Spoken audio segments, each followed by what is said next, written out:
People ask me, Brendon, how do you deal with stressful situations so you don't freak out or have a ton of anxiety and fear leading up to them? Because maybe you have a big public speaking engagement coming up, or maybe you have that test at school coming up, or maybe you're about to have that difficult conversation with somebody that you wanted to say something to them, but you've been holding back and you know it's gonna freak you out when you go to tell them the truth. Whenever we're in situations that we know are going to bring us stress, it really is on us to prepare our absolute best so that A, we deal with them well and we can actually enjoy the experience or go through the experience without freaking out. But B, we don't freak out the energy of everybody else, right? Because in all of the storms of life, it is our job to be the calm amid the storm. But that's hard, and that takes skills, and that takes training. So I got 4 big ideas for you in this Brendon Show episode. Number 1, always anticipate and ask others how to deal with stressful situations. I know that's a no-duh one, but most people do not do that, right? You're about to go take your first SAT test ever. What do? Well, you study, you go and you take it. But that's gonna be a stressful situation. Why wouldn't you first anticipate, wow, that is gonna cause a lot of anxiety for me. The days before, the day of, I'm gonna be freaking out, waiting for my scores. Why would you not ask people who've already taken it? What did you do the day before the test to calm yourself down, to get yourself ready? The day of the test, what did you do? When you went in there, did you have a certain breathing pattern? How did you calm yourself down? What did you tell yourself so that you could deal with the situation? Right? Same thing, you're about to go have a difficult conversation with your spouse or your partner, the person you love. Why wouldn't you ask other people who you know, be like, hey, I'm about to have this difficult conversation. Have you ever had a conversation like that? Oh, what did you say? How did you bring it up? Like the idea that so many people in this world go into every day bumbling into it, I feel sad for them. They're living a highly reactive life and they're setting themselves up for incredible failure. Because if you don't anticipate the emotions that you're going to have in stressful situations, I promise the situation is gonna win, not you. So always anticipate, okay, this is gonna be hard. This conversation, this test, this day, this thing, it's going to be hard. Anticipate, it will be hard. Now, who has gone through it before, who I can ask how they dealt with it? That's the first strategy. Second strategy, I need you to make a pre, during, and post stress management plan. Huge phrase, Brendon, I know. But what I think is, okay, if I'm gonna go have that difficult experience in my life, I'm gonna plan, really plan, the day before, the day of, and the day after. I'm really gonna think through it. So let's say you're gonna have that difficult conversation with somebody you love.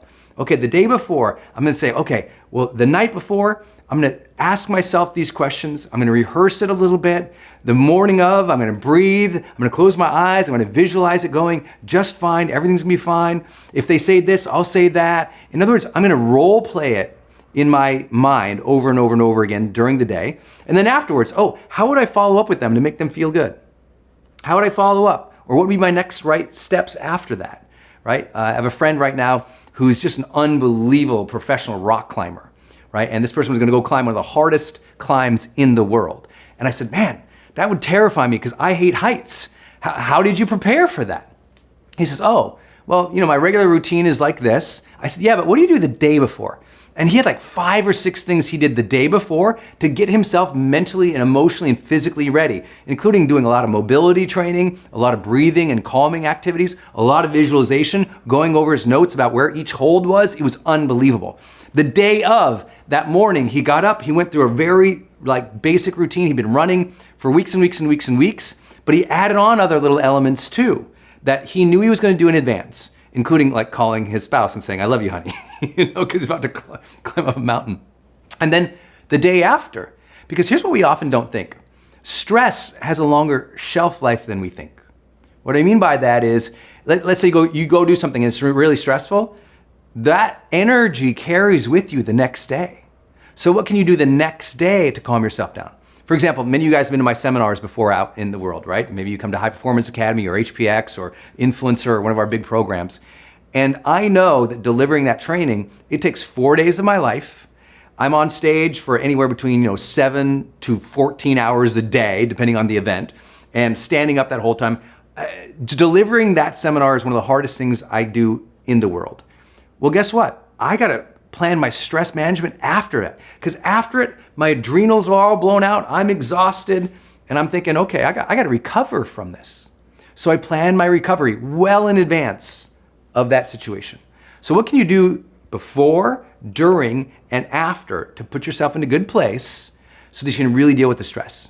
Number 3, I do need you to visualize and role model over and over and over again. I know I referenced this a little bit when I talked about what to do during the stressful situation or the day of. I think it's incredibly important that if you know you have something stressful coming up, that you visualize it over and over and over again, that you play it in your mind over and over and over again. But here's the difference, okay? Fear-mongering or worrying is thinking about it and seeing it go bad every single time. Visualizing is seeing you show up confident, capable, doing a good job. Confident, capable, doing a good job. I want you to every single time, visualization should be a positive thinking exercise where you're seeing the situation and you're seeing yourself handle it well, but you're also noticing the things that are difficult. What if they say this or what if they say that? And you're kind of like scenario planning. If she says this, then I'll say that. If he does this, then I'll do that. But keep the momentum going and visualize the thing all the way through. Right? My friend, the rock climber, he doesn't just visualize, the start of the climb. He visualizes the entire climb until he's standing on top of the rock and their success. So I want you to visualize the entire scenario. What most people do is they visualize a little bit of the scenario, they feel anxiousness and worry, so they stop visualizing, or they catastrophize. They start seeing it going bad, and they never walk the entire thing through. Right? I want you to walk the entire thing through, see the entire thing, and force yourself to see it going well. Force yourself to see it going well. Force yourself to see it going well. Then I want you to pair it with role modeling. I want you to call up a friend, call up somebody else say, hey, I'm about to have this conversation, or I'm about to go do this thing. Can I ask you some questions and try this out? Sound it out, act it out, explore it with other people. There's very few things I do in my life that I haven't already talked with somebody through, right? Before my meetings, before my conversations, before a lot of my online courses, I'll sit down and I'll literally try out the words on people. What do you think of this? What do you think of that? And I'll get feedback from them, and that makes me think more deeply about it. And when I think more deeply about it, suddenly the stress isn't so front of house, because in my mind, I'm already prepared. Preparation can get rid of a lot of stress. But role modeling puts you in that actual environment where you're doing the thing. Then when you show up, you're like, wow, my mind has seen this 1,000 times. I've already talked it and acted out. Let's go. And now it's not so stressful. 4th big idea, enroll your friends. If you got something coming up, like your SATs, your ACTs, a test, create study groups. Don't go it alone. Create a study group of some friends where you guys create a regular schedule where you're studying and you're getting ready together. Right? That camaraderie of things. Same thing, if you're gonna go run a marathon, it's gonna be this big scary thing, it's your first marathon ever. If you've been running with a group of people, they know by science that no doubt you will perform better and less anxiously because you've prepared with other people. Almost everything you do in your life, you should think, how do I enroll friends or find peers to do this with them so I stay on the journey? When you have friends or others involved, we know from social sciences that you're more likely to stay committed, stay consistent, and succeed. But guess what? We're in a society of selfies where we only think of ourselves, and we only, because we're scared to ask for help or be vulnerable and say, I don't know, we do everything ourselves. And everything I ever do, I literally sit down, here's my goal list. Anytime I write down goals, I don't just write down, when's it gonna happen? What's my next step? What's the deadline? Instead, I also write next to it and I say, who can I enroll with me on this goal? Get people enrolled with you in your goals, get people enrolled with you so you can role play with them, ask, participate, go through it with them. It's not so scary. I know you know this if you've ever been to the county fair. I'm from Montana, so we always had the county fair, and there would be these big, huge, scary rides when I was a kid. I never went on a ride by myself as a kid. Never once. I'd go grab my buddy, I'd like, hey, you're coming on with me. He'd go, what are you kidding? I'm not gonna. He didn't wanna go, I didn't wanna go. But when we said, let's go together, we got on that zipper, we got flipped around and kicked around, and we loved it. And we only did it because we did it together. You will face greater stresses and greater fears when you go at it together. This has been so powerful when you've shared this on our morning show, and I just wanna share it with everyone here. A lot of people are showing up here going, okay, like it's been a hard 14 months and, struggling with self-doubt, struggling, all the things. And some people have goals that they're trying to figure out with their career and all the other stuff. Yeah. But then there's also a thing called feelings goals. Yes. Feelings goals, right? So many of you guys, this is going to be new for a lot of people. This is newer for me in my own life, frankly, right? Because, all my years of working as a Denny's waitress, trying to all the jobs and then all the years of rejection with my business, when I finally got, when we were finally getting momentum, I didn't feel the day. I just drove as hard as I could. And one of the things Brendon has shared so much about, and I would love for you to share with everyone live right now, is you can have goals in your fitness journey and in your career and all these things, but what about goals for your feelings, for how you feel and how you feel the day? Can you share? Yes. This is so powerful. I remember the first time I said this to her, feel the day, and she's like, oh, right. And we had this huge, great talk about it, because what happens is sometimes you're taking care of the kids, you're going through your life, you're doing the projects, you have the to-do lists, and you're just going, and you finish the day, you didn't even feel the day. There's no reverence for life. There's no love. There's no heart. There's no spirit, no flow, no connection, no creative pop. And it's not because it wasn't there. It was just, you just like blew through the day. You bullied the hours, I call it. And there was no moment of a pit stop to give prayer or meditation or gratitude or a second to go like, how am I feeling?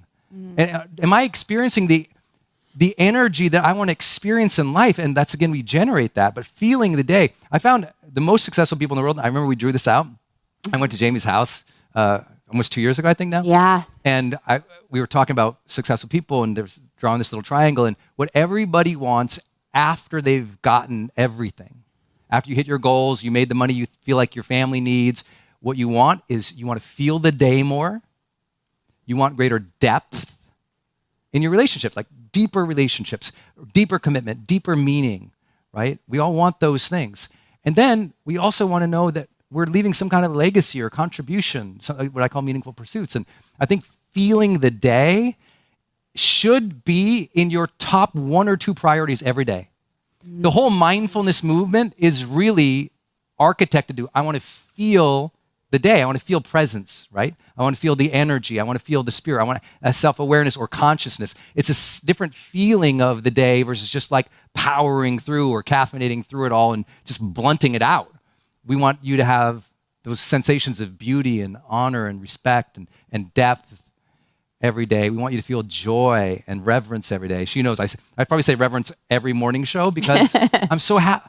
Who feels so happy to be alive? I'm so happy to be alive. I'm so happy to be with this woman. I'm so happy with this team and you all guys. It's amazing. It's a gift.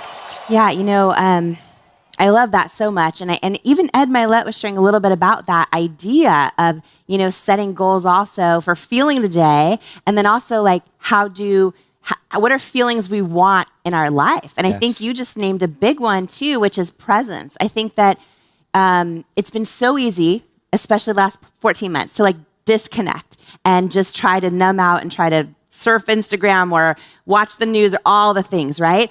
And so many people are saying that's really taken a toll on them, that they feel their own light dimming when they do that.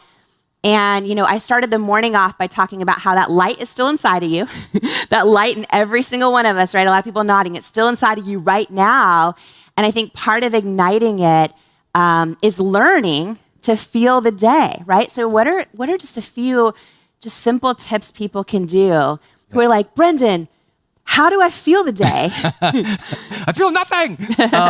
Part of it, recognize your overall emotional feeling every day is usually a 72-hour after effect of how you moved, breathed, slept, and ate in the last 72 hours.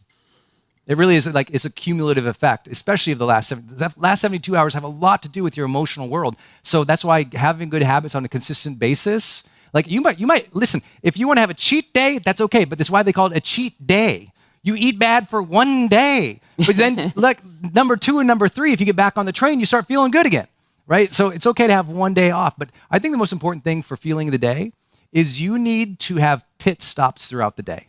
You need to have moments that you purposely take every day throughout the day to reconnect with spirit, soul, energy, or even just to breathe, Mom. Like just to take a beat, close your eyes. Like I'll stand. I do this every hour, okay? I'll stand up. Sorry for the camera guys. I'll stand every hour. I stand up You've been asking me to demonstrate. Yes, demonstrate. I will stand up. I will close my eyes because a lot of your fatigue is visual fatigue. And that visual fatigue is causing a lot of neurological fatigue. So closing your eyes, especially because we're all these devices, close your eyes. I stand, I bounce in place, I swing my arms, I take 10 deep breaths like this.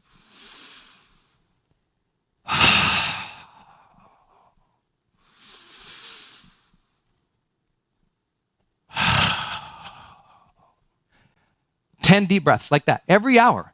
And it re-energizes my body and my brain, and it's a little pit stop. And now my mental focus is back. When I open my eyes, I go, what's my intention for this next hour?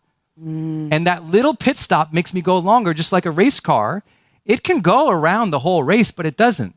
It takes the pit stops to tune it up so it can go longer and faster and win the race. You need a little more pit stops to tune your mind up, amp up your emotions, reconnect with the heart or the spirit or the soul.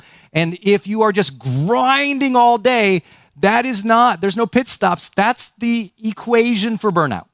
Yeah, well, so many people feeling burnt out, right? People that aren't leaving their home but because of the pandemic, but just so burnt out and so overwhelmed. And one thing you shared that I want to make sure everyone caught is the idea of visual fatigue, because that was a huge aha moment that I had with you on the morning show just in the past few weeks. I thought, you guys, we implemented this at It Cosmetics. We grew to over 1,000 employees, and we would start ending meetings like 5 minutes before the hour, instead of just back-to-back-to-back meetings, right? Because the idea that you can get up and just walk around and move your body.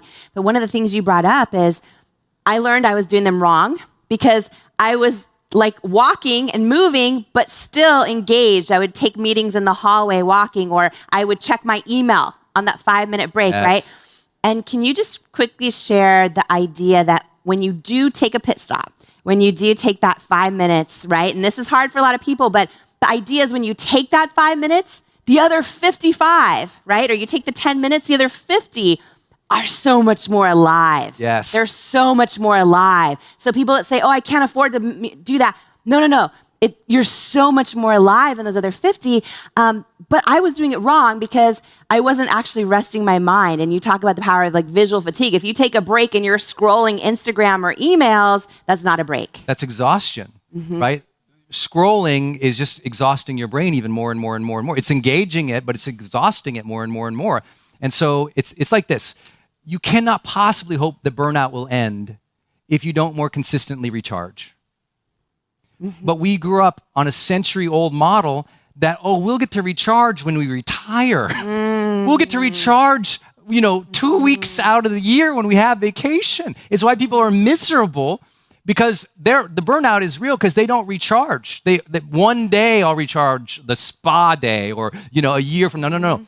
The world's largest study of productivity that's ever been done found out the most productive people in the world who also reported high levels of happiness, they took a break on average every 52 minutes.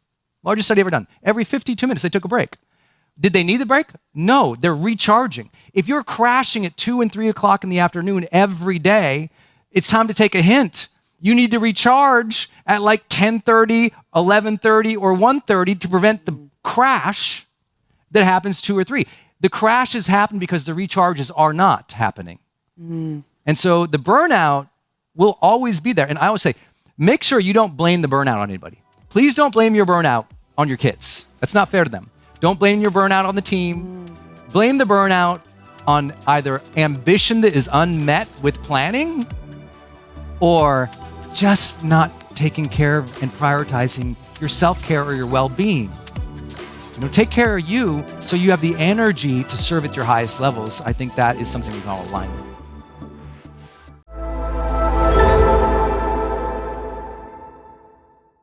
When most people evaluate themselves?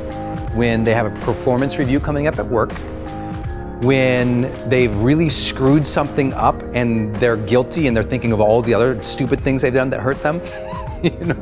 When they hit a birthday, when they hit New Year's, when someone holds up a mirror in front of them and says, hey, you're being a jerk, and they have to really reevaluate. Most people are not proactively assessing their performance. And so when it comes time to do that, they're disappointed. And so if this is not a basic habit for you, I need you to start scoring yourself at the end of the day. Now, people really don't like this one. and I'm just gonna be upfront about that. You probably won't want to do this, and a lot of people don't. But if there's something inside of you that is restless for that next level, we're gonna have to start measuring. If you don't measure it, you can't improve it. And the same way that most people, if you ever try to lose weight or gain, you notice, apparently this is weightlifting talk, but if you've ever tried to get stronger, you gotta write it down. Like, how many reps did you do? How did you, what routines did you do today? How much weight did you use? Like, if you do that in the gym, well, you got to do that in the playground of life too. But most don't. And they're really struggling. I can't tell you, it's just like painful to watch. I'll show up and I'll tell me about your life. And first, they don't even know where to start because they've never measured themselves. And then second, in the dialogue with me as a high performance coach, I find them disappointed, upset, struggling, unsure of themselves. And a lot of that could have been handled if, on a more consistent basis, they were self-aware and personally accountable to their own behavior and growth. I mean, isn't it true? Don't you know somebody you wish, oh my gosh, I wish that person would stop at the end of the day and say, am I being a good person? I mean, isn't there someone you're so frustrated with right now in life who you would just love to sit them down and say, hey, you need to be more self-aware. You aren't paying attention to who you're being, and it's hurting everybody around you. Jerk. We all have that person we wish they were more self-aware. But how do you get self-awareness? You just go to a meditative retreat once a year? Do you luck out into being a self-aware person? Self-awareness is gained by self-evaluation.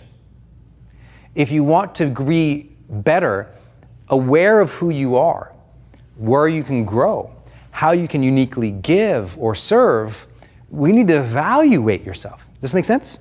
So what are your habits right now for evaluating yourself? What do they look like? How are you measuring yourself and your progress in life? What are those? If you got some, man, virtual high five, I could be there with you. Celebrate that. That's awesome, right? That's incredible, because most people don't do that. So I hope that you are doing that, but it's a struggle for a lot of people too. So here's a simple way that you can end your day scoring yourself along the lines of, again, what we're talking about here, productivity specifically. You might have other ways. You might score your personal values. You might score your energy. You might score how much influence you had with other people. I'm going to give you some related to what we talked about, productivity, so we can get some quick wins and gains for you as we jump into more in-depth training. Here's what those are. I would like to ask yourself at the end of the day these specific statements, and then rate yourself. Low, 1 means you suck. Okay? 5 means you're awesome. You're doing a good job, okay? So let's walk through these. Number 1, I worked on things that mattered most today. I know that's basic, so I'll go fast here. Number 2, I progressed a major dream or goal today. Meaning, did you progress today?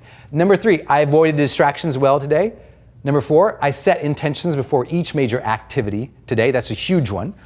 Number 5, I fully engaged and enjoyed my efforts today, because high performers strive satisfied. They're engaged, and in that engagement, they find joy, and they find fulfillment, satisfaction, confidence. It's by engaging. So how did you do today? Did you enjoy your efforts or not? Now remember, low, 1, 1, 1, 1, high, 5, 5, 5. Where are you here? So every day, I sit myself down and I started scoring myself. This is probably about 7 years ago. And remember, 7 years ago, I was still then a certified high performance coach. 7 years ago, I was my career was just taking off. And what we want to believe is that people just kind of bumble into progress. People bumble into momentum. I'm telling you, high performers are more strategic and they're more self-evaluative. Now, many of them, this was a unconscious competence for them. They really didn't know that their self-talk was so oriented towards self-evaluation until I did some coaching and interviewing with them to discern that. But it turns out high performers, they're measuring stuff. Now, I just want to make it easier for you. So here's a simple tool. Just write those things down, then score yourself. Now, when you score yourself, At the end of the day, add your score up. So let's say your threes all the way down. That'd be 3, 6, 9, 12, 15. Montana kid doing math. And it was right. Okay, 1, 2, 3, 4, 5. So let's say you're 15. So you add your score up, that'd be 15. Then multiply it by 4. 15 times 4 is 60. That will give you a score of 100%. Okay? Whatever your score is, keep seeking clarity each day, and you'll get better and better and better. Try to improve this each day. Look, there's going to be days you're a 2, other days you're a 5, but the goal is to ask yourself this. Like, I want you to do something, and if this sounds too basic, here's what I want you to do, and add to your routine that maybe you already have. Maybe you end your day with journaling. Congratulations, not enough. Okay? Instead, what I want you to do is create your own scoring mechanism for the end of the day, whether it's taking a page out of my playbook here, or you're scoring yourself, right? If I ask you, how'd you do today? And you go, good, that's one level of self-evaluation. But if I say, how did you do today? And I give you a specific context. How did you do today in keeping to your own agenda? That you might say, good, or pretty well. But if I say, how did you do today in keeping to your own agenda on a scale of 1 to 10? 1, you sucked and got pulled into everybody else's agenda. You got totally distracted. You didn't get anything done you wanted to. 10, you were superbly excellent today. You stayed on point. It's different quality, isn't it? When you got to rate yourself and you're like, I was a 6. And then my next question to you goes, well, why were you a 6 versus, say, a 10? Then you can go, oh, well, because I made these decisions, or I allowed that, or this person did this. Okay, great, okay. Well, what would it take to go from a 6 to a 10? Well, I would have had to have done this, or next time I would do this, right? As soon as you score yourself, you have an anchor or a benchmark from which to move yourself, and a different level of self-evaluation. So what could you, I know I'm talking along about this, there's one reason. I'm trying to get you in your own unconscious mind right now to be generating a lot of ways you could score yourself. Because for me, there's 50 different things I score myself on at the end of the day. 50. Now, here's the thing. I don't let my low numbers bum me out. Because the truth is, you know what? Measuring myself across 50 things every day, it's not like I'm a robot. I'm like, it's not like I'm perfect in every one of those areas. But here's what happens. Let me tell you this. This is a huge insight, so please write this down. If you're not scoring yourself consistently, that's why you feel so out of balance. If you're not scoring yourself consistently, that's why you feel yourself so out of balance. It's why, one day you realize you've been working so hard, but you neglected the kids. Why? Did you neglect the kids because you're a bad person or a bad parent? No, it's because you didn't have the quality of your experience with them on a radar, on a dashboard, on a sheet at the end of each day or maybe each week. And so what happens is, life takes hold of us. We get caught in the stream of life and we're just kind of getting carried along. And then one day we wake up and we realize, wait, I've gone down 7 different, river channels that I didn't anticipate, right? And so the only way to keep us there is to evaluate. And I think if you can do that, things significantly shift. So I hope that you'll figure out what is your end of day scoring. I'm sure while I've been talking, you've been thinking of other things. You could score your energy. You could score how you treated your wife or your kids or your team. You could score how much you stayed focused. You could score how well you actually made sales or how well you dealt with clients or how well you built your business. I don't know what it is for you. But if you don't know what it is for you, and if you aren't scoring, I know the next level is right there for you. It's right there. So put this in play.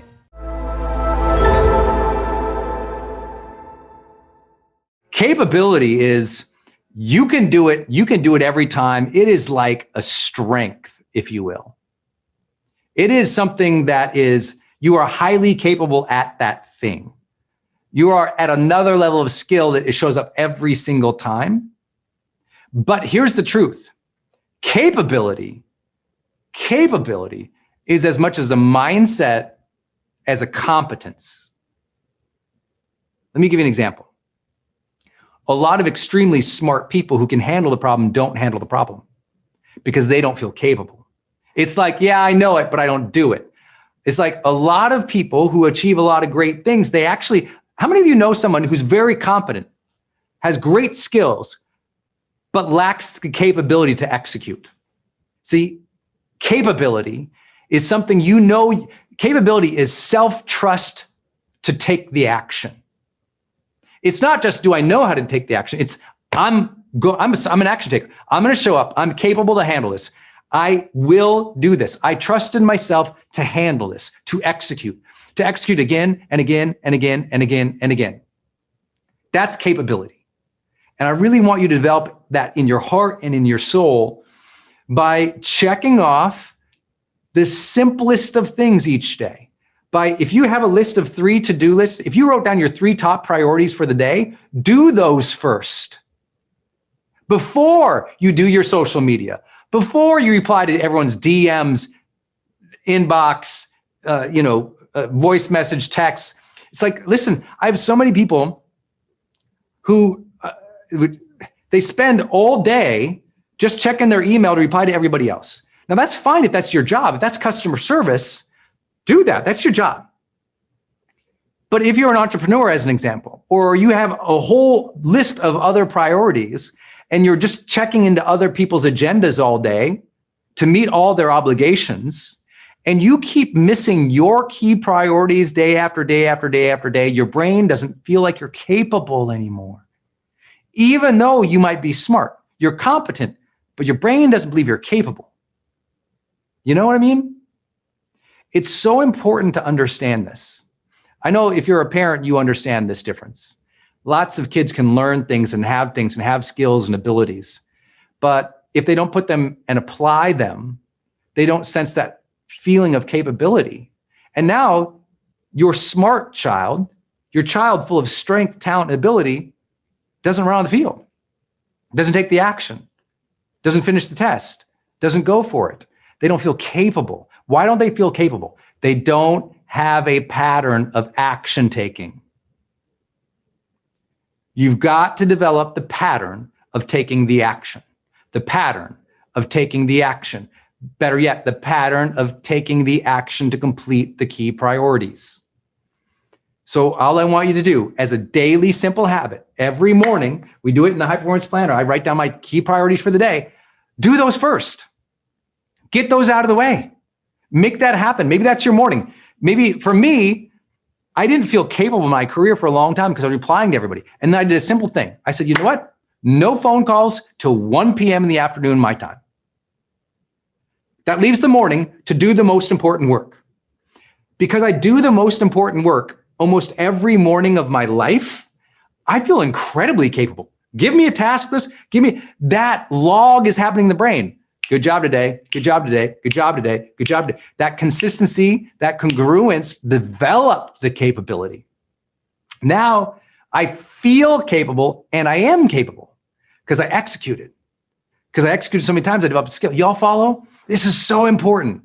Okay, this is so important, this capability piece. And the best part is when you get some capability, if you'll do what we talked about earlier, self-reflection, you'll start to go, look what I did there. If you do what I've always taught, which is you have to integrate the wins. Integrate the wins. When you do something, take a moment and go, I did that. You know, yesterday, here's how simple this is. Yesterday, after months of thinking, strategizing, and planning, I created this presentation and I sent the email. And it took me about 2 hours to pull this off. But I decided, you know what? This has been on my big dream list for a while. I'm going to make this pitch. It's a pitch. And so I said, okay, I'm going to get it done. And I finally sent it. And I'll tell you what, I walked out in the other room. Denise was like, what's up with you? I was just feeling so good. I said, I'm going to have a nice glass of wine with dinner tonight to celebrate. I did this. It was sending an email. But I was somebody like, I'll have a glass of wine every time I send an email. Yes, sure. Thank you. But here's the thing. You got to celebrate the days that you are capable. When you do something good, go, good job. Pat yourself on the back a little bit. You have to integrate the win into your identity.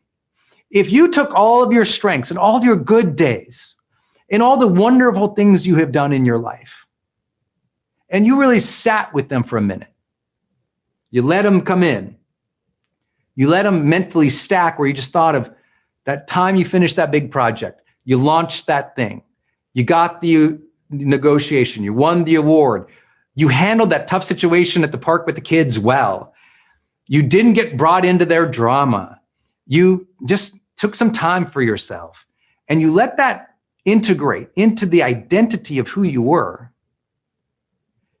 you would feel an internal goodness. And see, when you integrate the good of what you're doing in life, you feel good.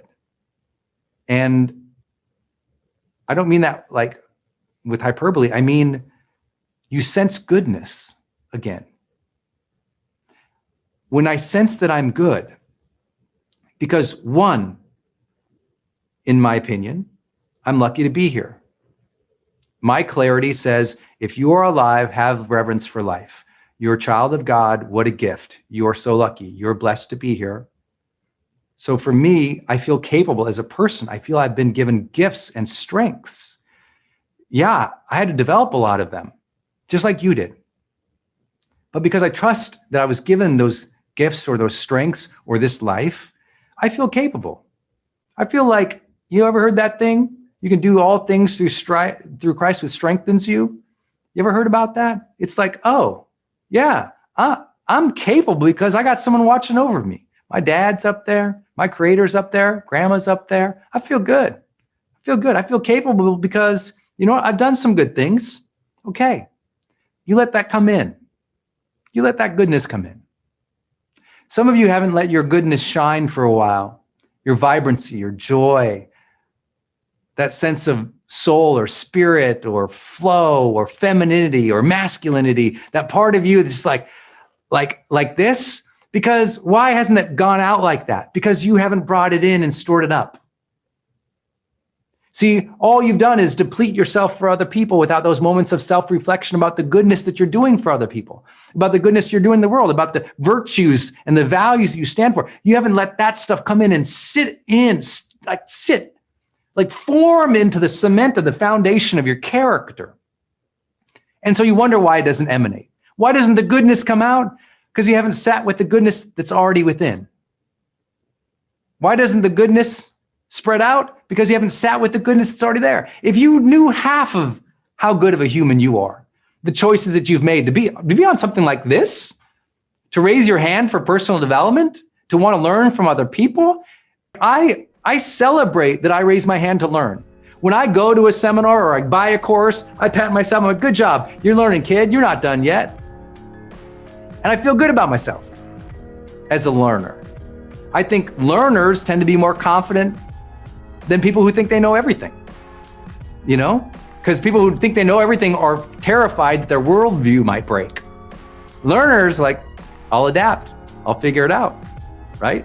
That adaptation mentality, that learning mentality gives me confidence. I believe in my ability to figure things out.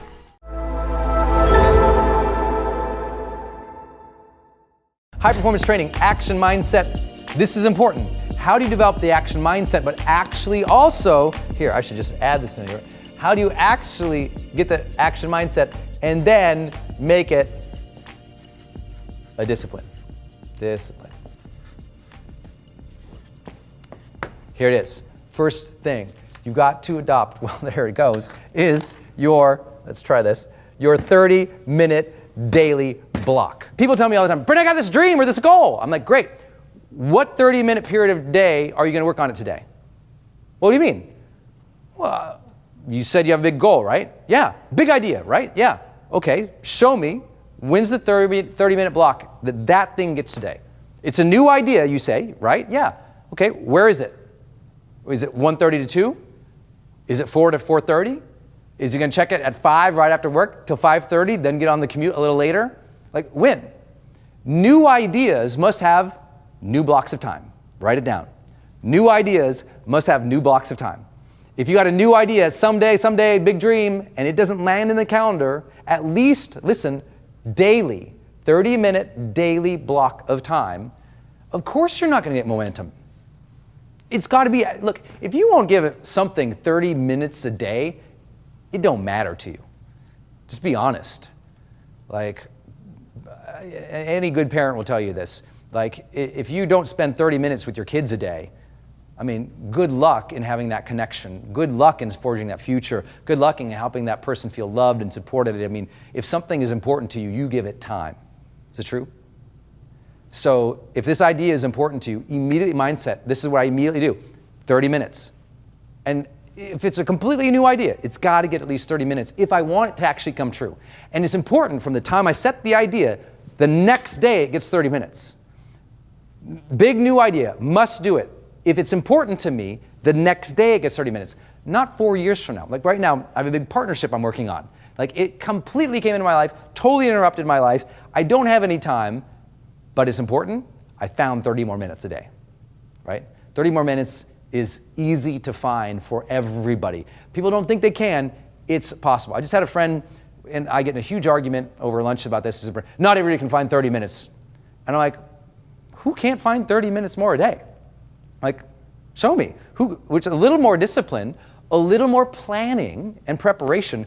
Who can't find 30 more minutes a day? Well, I'm busy and I have all these things and you don't understand. I'm like, okay, well, walk me through your day. Well, I have to get up. I got to get everything, get the kids ready for work. I got to get in the car. I got to commute. That commute's an hour every single day. I can't take away that. I got to do this and this and this. And I'm like, well, what if you didn't drive? What do you mean? Well, what if you didn't drive the car so that your focus and attention could be doing something else? Well, I got to do the commute. I don't know. I've noticed that a lot of cars have a passenger seat, and some of them even have a back seat. And if you sit in one of those, you don't have to do this, and I just got you an hour a day. So many people they believe so deeply that they are managing their time so great. I'm like, no, most people have so much free time, they have no idea. It's that they are distracted and unprepared or addicted to consuming, that they're losing little pieces. And especially here in the United States, you guys have heard me rail on this, the average American, 4 hours of television a day. Don't tell me you don't have 30 minutes a day. I don't know anyone who can't find 30 more minutes a day for a great new idea that can change their life. You got a new idea that can change your life? Find your 30 minutes every single day. Number 2, remember the first output rule. First output rule says this: if you've got a big new dream, big new goal, big new idea, don't think that you have to do what we've all been taught, which is begin with the end in mind, because sometimes you don't know what the end in mind is, but you know the first step. So what I tell people is like, I got a big new idea. I go, great. What's the first output that you would have to create on that immediately? What's like the first output that would start you on the path? I don't know. Okay, figure that out. First step, first output, right? First step is not the research. What's the first output? Let me give you an example. When I began my career, I said, one day I'm gonna do video courses. End in mind, I'm gonna do all my online courses. That was the big idea. Brendon Burchard, am gonna do online courses. Guess what I didn't do? I didn't say, well, I better figure out the whole curriculum for all the courses for the rest of my life. Begin with the end in mind. Didn't do that. I said, what's the first step that would allow me to start doing that? Okay, first step, get in front of camera, teach, and post it on the internet. That's the first output. One teaching video on the internet. So I went and I got my stupid little, at the time, flip video camera. Some of you guys know about those. Got a flip video camera. I duct taped it to a box. I put on my cleanest shirt at the time, and I stared at the camera and I taught. And I pulled off the flip video camera and I spent 4 hours uploading it on the internet. You remember that? Probably not. But you remember that? Yeah, upload, and then it wouldn't play because it wouldn't stream fast enough. But I spent the time. The first output to me building an online course empire, one video. What's your first output? Do that now. That's how you maintain momentum. The reason people don't stick to their habits is because they're waiting to create the output someday. I'm like, what's the first output? Do it. That's the thing to work on right now. When you got that 30-minute daily block, work towards that first output. Because you get the first output, you got real momentum. You get the first output, your dream, your idea is realized, it's tangible. It's like, ooh, I did that thing. First output. If you don't know the first output of what you have to create, you don't even have a dream. You don't even have a fully thought out idea. First output, make it, do it, create it, post it, do the thing. That's it. I want to write a book, Brendon, but I don't know what the whole book is. I'm like, great, first output, first page, write it. What do you mean I don't know what the book is? Write the first page. But I don't know what the book is. Write the first page. First output would be the first page of the book, right? Write the first page. But I don't know what the 5 chapters are. I don't write the first page. See? You don't have to know the whole picture. First step, do the first output. Because you get that first page done, you'll probably get that next page done. You'll probably get the next page done, and you'll start getting clarity of the project. A lot of the creativity of life comes in motion, not beginning in speculation. Okay, next up, number C, 90-day challenge. I can't believe how many people have a big dream or big goal and they don't set up their own 90-day challenge. Like, okay, what's your first output? Good job, appreciate you, but you got 30 minutes every single day. In 90 days, where are we?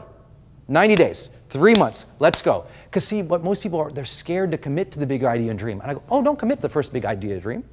Not for life, just like you won't ruin your life forever. Don't commit to your new idea or dream forever. I need 90 days. Give me 90 days, man. Commit to that thing 90 days and get at it for 90 days. Reevaluate after the 90 days where you're at. Don't think, see, most people don't take an action because they think, well, I'll have to do this action forever, just like they worry, I'll be ruined forever. There's no forever. There just isn't. There's just now. None of us are guaranteed anything. So if what we have is right this moment and we're looking to the future and we're working towards that, good job. In 90 days, where are you? That's it. What'd you do in 90 days? Did you lose 5 pounds? Great. You don't have to say, I'm going to be completely life transformed. I'm going to have 6-pack abs and still drink pina coladas on the beach with 40 people in bikinis around me. No. Dude, lose 5 pounds. You got 90 days. Go. Like, just set the 90-day challenge for yourself and get at that. And then worry about the next series of goals after that. So if you've got a big idea or a dream and you're really committed to it, commit to a 90-day challenge. And what does that mean for you specifically? What's going to happen at the end of 90 days? How you think, how you feel, how you'll move, what we will achieve, what outputs are created. Get really clear on those types of things. You'll be so happy you did. Without these things, there is no idea into action. There is no momentum. That's why you didn't stick to your habit, because you didn't give it 30 minutes a day. You didn't stick to your habit because you didn't even know what you were supposed to do. You didn't stick to your habit because you didn't at least set a time period that was realistic for yourself, that was doable. D, you gotta have your drop list. There is no new idea in your life without a drop list of things to stop doing. A drop list. I'm dropping these things. I'm not doing these things. I'm saying no to these things. I'm getting this off the agenda. I'm letting that responsibility go. It's the things you aren't going to do that help you do the things that you're going to do. So you got to spring clean a little bit. If you got new dreams in your life, spring clean. What are you going to stop doing, right? I'm very, very, very disciplined about this for me personally. I have one of my own personal practices on the first of every month. I make my drop list every month, not once a year, every month. I go, okay, this month, what do I need to drop? Because inevitably, I'm moving so fast, I pick up new things I'm doing all the time, right? Some new idea, new dream, new thought, because I'm trying to innovate, I'm trying to be up front, I'm trying to lead, I'm trying to change things, and then what ends up happening is, throughout the month, other people also do what? Other people give you responsibilities, give you ideas, give you programs. They're adding onto your plate. All month long, you're collecting a bigger and bigger plate, right? Some month I go, okay, well this month, I'm going to do these 5 new things. And the end of that month, I realize, you know what? I'm not going to be able to maintain 5. I'm going to drop 2 of them. I'll stick with 3, but I can't do all 5. That's a drop list. Without a drop list, I have no idea how you can keep adding new things. Make sense? Some of the biggest breakthroughs in our life is when we just stop doing the things that we know aren't right for us. Next up, big important one, the Friday friend status call. Everything that we know from goal setting comes back to sociology. If you don't have someone you're doing something with actively, if you don't have an accountability partner, you don't have a coach, you don't have a friend you go to lunch with or someone you talk it through, then the odds of that happening for you are so low. Because you know what? We're social beings. We need processing time with other people. And the more processing time we have, usually the more progress we get. right? It's why therapy is so powerful in unlocking people, or coaching so powerful in unlocking people. It's like, oh, I'm processing, oh, I'm getting distinction, I'm getting more progress.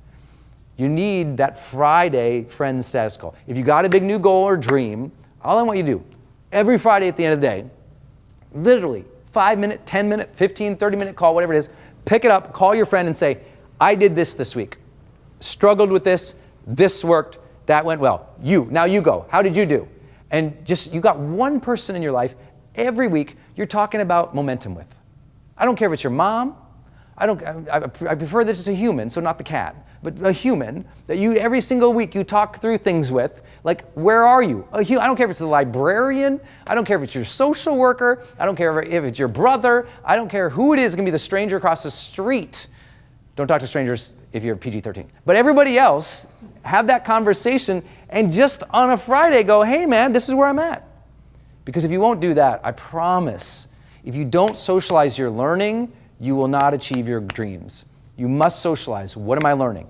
Where am I at? How's it going? What am I struggling with? You got to ask for help, but you need a consistent basis. Big dreams require weekly check-ins. Write it down. Big dreams require weekly check-ins. So who's going to be your weekly check-in? Accountability coach? Friend? Mentor? Who? Every week, check-in. And if you're like, well, I don't know anybody, everybody hates me. You know what? Go on your Facebook page every Friday at 5 and go, this is what I learned this week. This is what I tried. What did you guys try? And all the people who make fun of you, delete them. And everybody else say, good for you. So easy. Life's very simple. Next, create motivation triggers. When I walked in this door today, it's the same when I walk in the doors of my conference rooms when I'm doing my seminars, that usually my doorway trigger, meaning that's what a motivation trigger is. A trigger is something physical or tangible happens and you attach either a statement or an action to it, okay? Trigger is something tangible that you say or do when something else happens. So when I walk through a door, and that's every door of my life, I walk through a door, my mind almost always says, because I've just conditioned it over and over and over doing this, I walk through a door, my mind says, I am a happy man entering this space ready to serve. I'm a happy man entering the space ready to serve. It's been since I was like 20 years old. One, because I always want to remind myself, I'm happy. I have so much to be grateful for. So do you. So how are you reminding yourself that you're grateful, that you're happy, that you're good? And then I remind myself, I'm entering the space ready to serve. Not hoping to serve, not maybe one day I'll deserve to serve. I'm ready right now. Whatever I know, I believe in my ability to figure things out. I'm ready to serve now. I don't need permission. I don't need more money. I don't need more team. I'm ready to, whatever I got, I'm ready. Let's go. I don't need new things, more things, better things, tons of things. I'm ready to serve right now. Let's go. I'm not ever waiting to provide service to the world. Ever. You don't have to have the big stuff, the fancy stuff. Just go. I didn't have big fancy cameras and lights and fancy big flip charts when I started this. It was me in a really dirty shirt with the thing, the buttons too hung open, like, you know, it's like, it was so nasty and gnarly and bad. It was awesome, and I was ready to serve. You don't have to have everything. I was watching this documentary recently on my main man, Usain Bolt, one of the greatest, well, he is the greatest sprinter of all time, right? And you see the scene of him, and he's doing sprints in a field with like this sort of little belt tied around his waist, tied to a chain, tied to, we would call it a weight sled, but you could barely call it that. A little metal sled where you put on like, weights, like a 45-pound weight from it, like lifting. And it's like, so he would sprint with this little things. When you go to the NFL, or I work with my, my major teams, they got the fancy sleds, these longer sleds that glide when you take off, that release proportionate amount of tension along with the weight as you speed up, like very fancy contraptions now. This dude, the best ever, is down in Jamaica in a hot field with this huge belt on with like one coach, not 12 coaches, one coach standing there next to him. He ties this thing, and when he takes off, this thing is bouncing along behind him. It's like, and he's the world's best because he's not waiting to have everything to train, he's training. I'm not waiting to have everything to serve, I'm serving. So many of my people, well, one day when I have a following, I'll post some stuff. I'm like, start posting stuff. Now, one day when I'm ready, I'll put myself, no, There is no one day to be ready. You're ready now, go. It is a mindset you must have. You're ready to go. So that's one of my triggers. Walk through a door, I'm entering the space as a happy man, ready to serve, let's go. And that's just one trigger. I have all sorts of other triggers. I have different doorway triggers. When I walk in my house, I say something a little different to myself than when I walk in my office. But other triggers I have. When a door closes in a car, every time a door closes in a car, I say something else to myself. When I walk into my office, I take a first action that triggers momentum for me. Like, you need to have first actions or space triggers that help you stay your best. They're ultimately all geared towards one thing. How can you remind yourself to be at your best?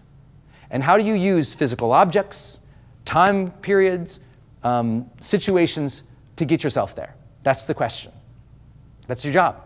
These are motivation triggers, because if you're not triggering yourself, the world's doing it for you.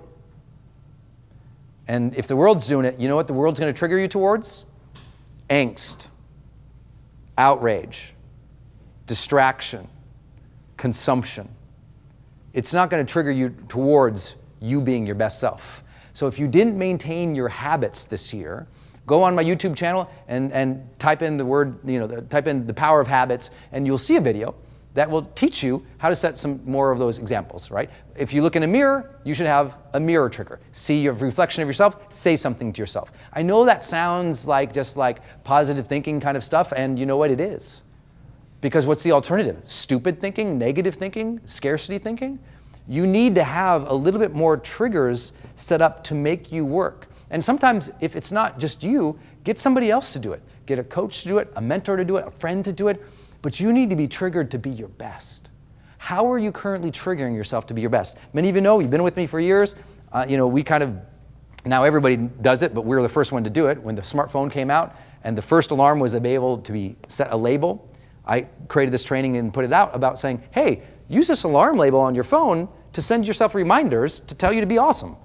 Put your 3 words in here that pop up and remind you who to be. Use this as a trigger to be your best instead of as a box of consumption, because this can be a weapon for good or a weapon that takes you into distraction, but it's up to you, just like the rest of life. Self-reliance, it's up to you.